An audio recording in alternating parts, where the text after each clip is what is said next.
కేంద్ర ప్రభుత్వము ఇచ్చినటువంటి నిధులతోనే ఇవాళ రాష్ట్ర ప్రభుత్వాలు నడుస్తున్నాయి.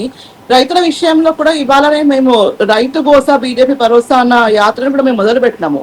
తెలంగాణలో ఉన్నటువంటి రైతులను ఆగం చేసుకుంటా, తెలంగాణలో ఉన్నటువంటి రైతులకు సరైనటువంటి మద్దతు ధర ఇవ్వకుండా, ముఖ్యంగా కళ్ళాలలో వీళ్ళు కనీసము బియ్యం అదే వడ్లు తీసుకపోయి అక్కడ పోసుకోవడానికి కూడా ప్లేసులు లేకుండా గతంలో రైతు వేదికలు అని చెప్పేసి నిర్మించిండ్రు. ఆ విషయంలో కూడా కనీసం వీళ్ళు ప్రాపర్ గా ఎక్కడ గైడెన్స్ లేదు. ఇప్పటి వరకు కూడా బియ్యం బస్తాలు ఇచ్చింది లేదు. వీళ్ళకు ఒడ్లు తీసుకెళ్లి కనీసం మద్దతు ధర ఇవ్వకుండా ఇవాళ మా రాష్ట్ర అధ్యక్షులు పోయిండ్రు. రాష్ట్ర అధ్యక్షులు మా యొక్క ఎమ్మెల్యేలు ఎంపీలు అందరూ కూడా ఇవాళ వికారాబాద్ నుంచి మొదలు పెడితే ఖమ్మం వరకు బస్సు యాత్ర చేస్తున్నారు. అక్కడ ఉన్నటువంటి రైతులతో ముఖాముఖి చేస్తున్నారు. అక్కడ ఉన్నటువంటి రైతుల గోస పట్టించుకుంటలేరు. ఇప్పుడేమో రోహిణి కార్తె వచ్చింది. రోహిణి కార్తె వెంటనే ఇప్పుడు వర్షాలు విపరీతమైనటువంటి వర్షాలు కూడా పడుతున్నాయి. ఇప్పుడు కొన్ని దగ్గరలో పడుతున్నాయి వర్షాలు.